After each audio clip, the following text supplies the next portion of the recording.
అందరికీ నమస్కారం. చాణక్య నీతికి స్వాగతం. ఈ వీడియోలో మనం చాణక్య పండితుడు చెప్పిన ఒక అమూల్యమైన మన జీవితానికి చాలా దగ్గరగా ఉన్నటువంటి సూత్రాన్ని తెలుసుకుందాం.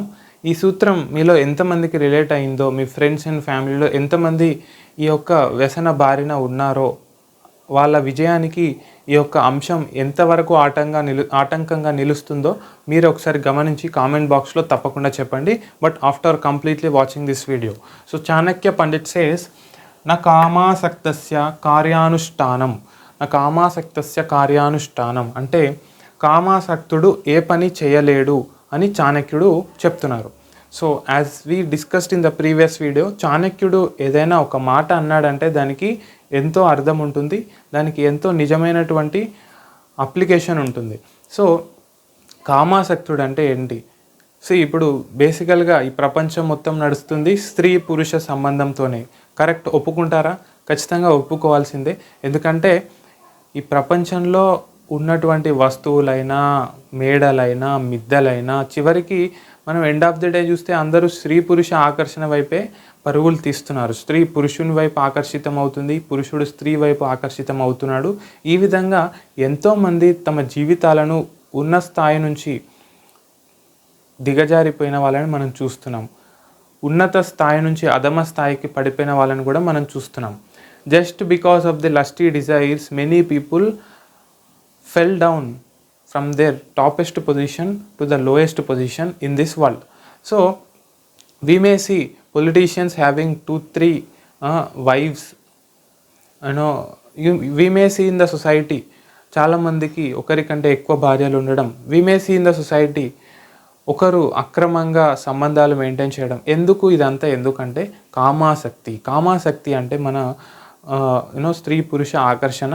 సో దాన్ని జయించడానికి ఏదైనా మార్గం ఉందా అని అంటే ఉంది, తప్పకుండా. మన శాస్త్రాల్లో రెఫర్ చేస్తే ఎన్నో మార్గాలు ఉన్నాయి. ఎంతోమంది ఆచార్యులు ఆ మార్గంలో నడిచి తరించి చివరికి కైవల్యం పొందారు. మనం కూడా ఆ ఇంద్రియ నిగ్రహణ మనస్సుని నియంత్రించుకునే పద్ధతులు అవలంబించినట్లయితే తప్పకుండా మన మనస్సు మన నియంత్రణలోకి వస్తుంది, కామం కూడా అదుపులోకి వస్తుంది.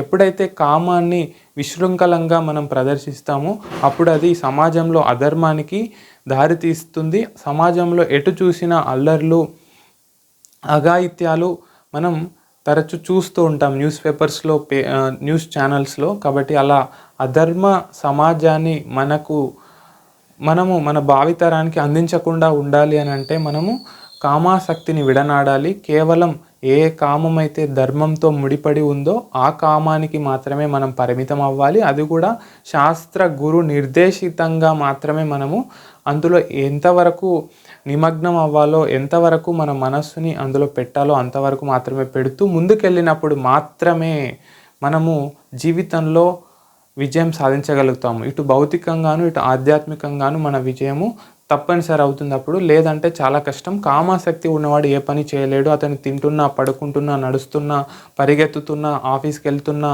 ఏం చేస్తున్నా his mind is always contemplating on the sense object. అంటే భోగించాలి అని చెప్పేసి చివరికి వ్యభిచార ఊబిలోకి దిగిపోయే అవకాశాలు కూడా ఉన్నాయి. కాబట్టి ఎంతోమంది తల్లిదండ్రులను విడిచిపెట్టిన పిల్లలు ఉన్నారు just because of the lusty desires. ఎందుకంటే నిజమైన ప్రేమ ఎక్కడుందండి ఈ లోకంలో? మీరు చూస్తే ప్రేమ వివాహం చేసుకుంటున్నారు తల్లిదండ్రులను విడిచిపెట్టి. 2-3 నెలలకే మళ్ళీ పిల్ల అత్తారింటికి వస్తుంది, నన్ను కొడుతున్నాడు, తిడుతున్నాడు, హింసిస్తున్నాడు అని చెప్పేసి. So love at first sight, divorce at first fight అని చెప్పేసి అంటుంటారు కదా. సో ఆ విధంగా ఉంది పరిస్థితి. సో ఖచ్చితంగా చాలామంది తమ తల్లిదండ్రులని, గురువులని తిరస్కరించి ఒక పని చేస్తున్నారంటే దానికి కారణం కామాసక్తి అని చెప్పొచ్చు. కాబట్టి కామాసక్తి మనల్ని మన లక్ష్యాన్ని చేరుకోనియకుండా ఒక డిస్ట్రాక్షన్ లాగా ఉంటుంది ఎల్లప్పుడూ. సో దాన్ని మనం తొలగించాలి. అందుకే కదా ఇప్పుడు ఈ కామాసక్తి వల్లే కదా ఈ పార్న్ వెబ్సైట్స్, పార్న్ వీడియోస్ అన్నీ కూడా వైరల్ అవుతుంటాయి. తెలియకుండా, గుట్టు చప్పుడు కాకుండా అంతర్జాలంలో అందరూ దీన్ని వీక్షిస్తున్నారంటే దానికి కారణం ఏంటి? కామాసక్తి. సో ఈ రోజుల్లో హై స్కూల్ నుంచే చిన్న పిల్లలు, హై స్కూల్ 10th కూడా కంప్లీట్ కాని వ్యక్తులు కూడా ఈ కామాసక్తి అనే మాయా రోగానికి గురవుతున్నారు. సో దీనికి సొల్యూషన్ పేరెంట్స్ నుంచి రావాలి. పేరెంట్స్ ఫస్ట్ ఆధ్యాత్మిక గురువుని ఆశ్రయించి చక్కగా నేర్చుకొని వాళ్ళ పిల్లలకి వాళ్ళు ఆచరించి చూపించి బోధిస్తే ఆ పిల్లలు కూడా ఆచరించే అవకాశం ఉంటుంది. అప్పుడు సమాజం చాలా ఆరోగ్యంగా ఉంటుంది. భావితరానికి కూడా మనం ఇచ్చేటువంటి విలువలు చాలా చక్కగా అందుతాయి. లేదంటే చాలా కష్టంగా ఉండబోతుంది. ఎవ్వరు కూడా తమ లక్ష్యాన్ని చేరుకోలేరు. పిచ్చిగా తిరుగుతుంటారు, పిచ్చిగా తాగుతుంటారు, పిచ్చిగా సెన్స్ ఎంజాయ్మెంట్ చేస్తుంటారు, కామంలో పాల్గొంటుంటారు. కాబట్టి ఇప్పటికైనా ఈ వీడియో చూస్తున్న మీరు మీ అభిప్రాయాన్ని కామెంట్ సెక్షన్లో తప్పకుండా పంచుకోండి. So when it comes to sexual desires, what is your internal feeling about it from the first time you got the thought?